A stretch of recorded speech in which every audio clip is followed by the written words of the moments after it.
A Russian company is planning to develop space taxi to blast people to the moon.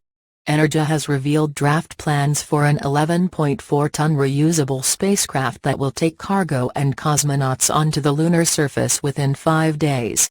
Dubbed Ryvok or Charge, the company claims such a spacecraft could hugely cut the cost of a lunar trip by docking at a midway point between Earth and the Moon. A mission of the Ryvok multi-entry manned vehicle will cost a third less than a mission of the Federation manned spaceship, Energia's Yuri Makushenko said.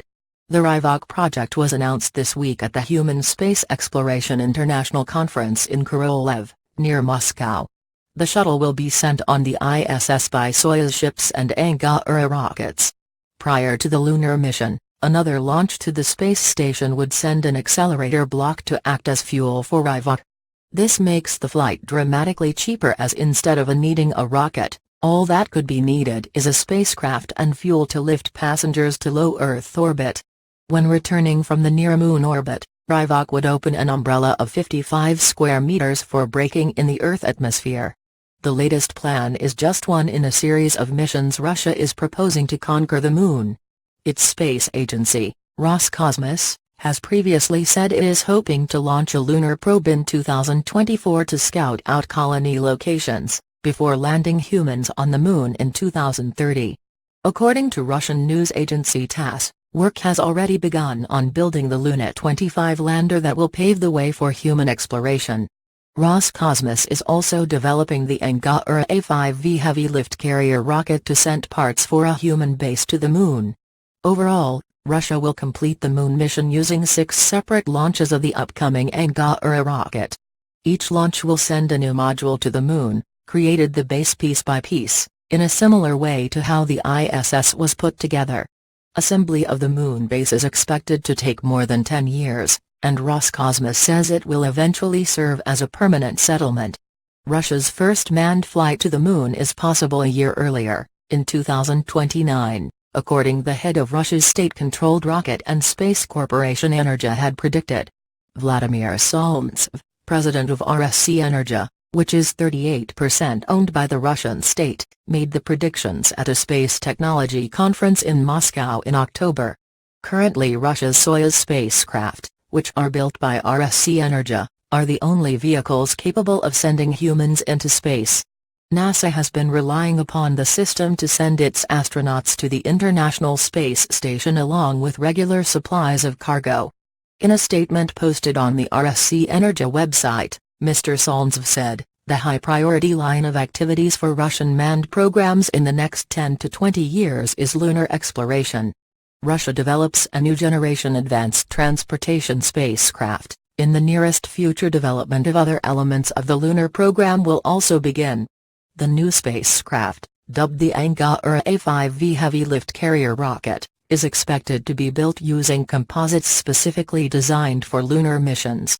Russia has never landed a human on the Moon, and plans to do so drawn up in the 1960s were never completed after NASA's Apollo moon landings. Instead, the country has concentrated on sending a series of unmanned probes to the lunar surface. However, it has not sent a spacecraft to the Moon since the sample return mission Luna 24 in 1976. However, the country's new effort to send cosmonauts to the Moon could see it beating US in its attempts to return to the lunar surface. NASA had been planning to return humans to the lunar surface as part of its long-term plans to send astronauts to Mars. However, the plans were scrapped in 2010 in favor of landing on an asteroid in an announcement by US President Barack Obama. Hit by major funding issues, a mission to the Moon was seen as being a low priority, although some officials have indicated NASA may send future missions to orbit the dusty satellite. A recent study funded by NASA has, however, also suggested NASA is still hopeful about establishing a human presence on the surface of the Moon. The evolvable lunar architecture plan outlined a cut-price way of building a base on the Moon for around $10 billion using private rockets and mining water ice from the poles. The study, conducted by NextGen Space LLC, said it would be possible to land humans on the Moon within the next 5 to 7 years and establish a base within 19 years. A number of former NASA staff have also suggested that the space agency is quietly planning a mission to the Moon as part of its build-up to Mars. However, Russia's ambitious plans to return to the Moon could now trigger a new race to exploit the minerals and other resources on the lunar surface. Earlier this year, the European Space Agency said it was interested in joining Russia's attempts to colonize the Moon. ESA and Roscosmos said they were working together to send a lander to the Moon's south pole to look for water.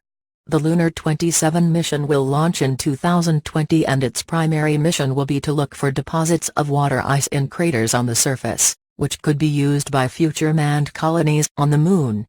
Professor Igor Mitrofanov, one of the lead scientists on the project at the Space Research Institute in Moscow, told the BBC, "We have to go to the Moon. The 21st century will be the century when it will be the permanent outpost of human civilization, and our country has to participate in this process."